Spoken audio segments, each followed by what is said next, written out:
سبيل الدموع سبيل مريح تنهد يا صاحي كي. اعوذ باللہ من الشیطان الرجیم بسم اللہ الرحمن الرحیم وَلَقَدْ يَسَّرْنَا الْقُرْآنَ لِلذِّكْرِ فَهَلْ مِن مُدَّكِرٍ۔ تجوید قاعدہ کورس بک نمبر 2 اور سبق نمبر 12 ہے، اور اس بک کا جو ہے یہ آخری سبق ہے جو کہ وقف کے متعلق ہے۔ قرآنی حروف پر وقف کے 4 طریقے ہیں۔ نمبر 1، جزم لگا کر وقف کریں۔ جب آخری حرف پر زبر زیر پیش یا دو زیر یا دو پیش ہوں، یعنی دو زبر کو چھوڑ کر دو زیر یا دو پیش ہوں، تو اس صورت میں جو ہے نا ہم نے وقف کس طرح کرنا ہے۔ ذالک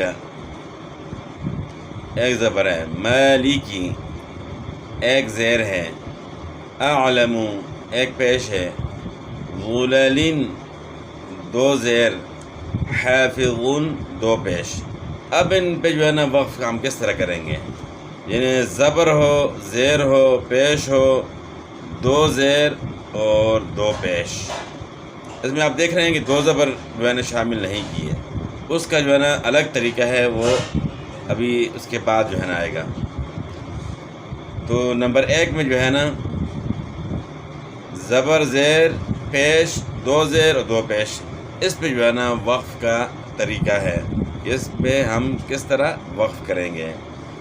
تو اب ذالک جو ہے نا ہم نے اس پہ وقف کرنا ہے، ذالک، مالک، اعلم، اعلم ہے تو اعلم، اور اس طرح غلل ہے تو غلل، اور حافظ ہے تو حافظ۔ نمبر 2، ایک الف لمبا کر کے وقف کریں جب آخری حرف پر 2 زبر کی تنوین ہو۔ تو 2 زبر کی جو تنوین ہے اس پہ جب ہم وقف کرتے ہیں تو اس کو ساکن نہیں کرنا پڑتا، بلکہ اس کے ساتھ الف شامل ہوگا اور ایک زبر پڑی جائے گی۔ تو اس کو ایک الف کے برابر یعنی لمبا کر کے پڑھنا ہے۔ مہادن ہے 2 زبر، اس طرح نساءن ہے، ہدن ہے۔ تو خاص کر نساءن اور ہدن، اس پہ جو ہے نا اکثر لوگوں کو جو ہے نا سمجھ نہیں آتی کہ یہاں جو ہے نا کس طرح وقف کرتے ہیں۔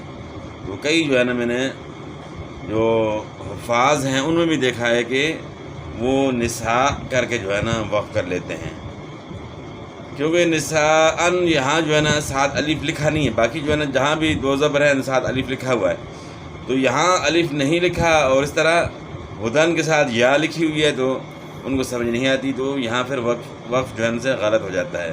تو یہاں ان پہ وقف کس طرح ہوگا، مہادن ہے تو مہادا، نساءن ہے تو نساء، ہدن ہے تو دال کے اوپر کھڑا زبر پڑا جائے گا، وقف میں ہدا پڑا جائے گا۔ نمبر 3، جزم والی ہا سے بدل کر وقف کریں جب آخری حرف گولتا ہو۔ تو گولتا پہ جو ہے نا آخری حرف اگر گولتا ہے تو اس پر وقف کا طریقہ کیا ہے، واحدتاً بصورت رحمت۔ اب ان پہ وقف کس طرح کریں گے، واحدہ بصورہ رحمہ۔ تو نمبر 3 میں جو ہے نا جزم والی ہا جو ہے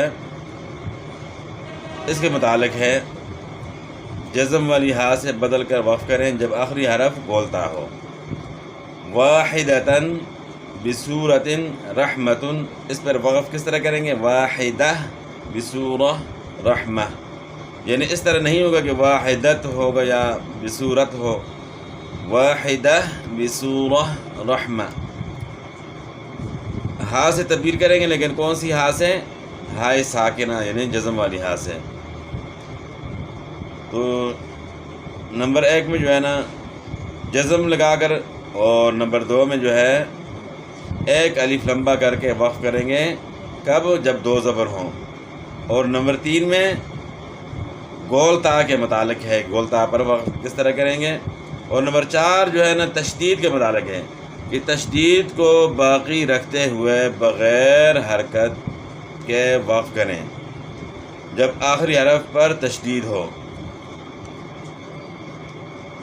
جب آخری حرف پر تشدید ہو. اور اس کی ادائیگی کا طریقہ یہ ہے کہ مشدد حرف سے پہلے حرف پر زور دے کر وقف کیا جائے. مشدد حرف سے پہلے حرف پر زور دے کر وقف کیا جائے. مثلا مستقر ہے، تو یہ تو آپ کے علم میں ہے کہ شد والا حرف جو ہے اس میں سختی ہوتی ہے، تو شد والا حرف سخت پڑا جاتا ہے. المفر ہے، بنیہ ہے، تو اب ان پہ وقف کس طرح کریں گے؟ وقف میں جو ہے نا جزم کو عام طور پہ لوگ جو ہے نا پڑھتے ہیں اور شد جو ہے نا ختم کر لیتے ہیں. یعنی جو سختی ہے، سختی ادا نہ کرنے کی وجہ سے جو ہے وہ حرف جو ہے نا ساکن پڑھتے ہیں اور مشدد نہیں پڑھ سکتے. تو مستقر کس طرح پڑھا جائے گا؟ مستقر تھوڑا سا زور دے کر، مستقر. المفر، المفر ہے تو المفر. اور اسی طرح بنیہ ہے تو بنی. تو یہاں تک الحمدللہ یہ کتاب جو ہے نا مکمل ہو گئی، اور انشاءاللہ پھر اگلی کتاب جو ہے نا تیسری کتاب اس کورس کی جو ہے نا وہ آخری کتاب ہے. تو الحمدللہ یہاں تک یعنی 2 کتابیں ہماری مکمل ہو گئی ہیں اس کورس کی، اور یہ آخری جو ہے نا وقف کے متعلق جو ہے نا آج کا سبق تھا. تو امید کرتا ہوں کہ اس کے متعلق جو ضروری باتیں تھیں وہ آپ کو سمجھ آ گئی ہوں گی. تو باقی کوئی بات سمجھ میں نہ آئی ہو تو آپ کمنٹ کر کے پوچھ سکتے ہیں. وآخر دعوانا ان الحمدللہ رب العالمین.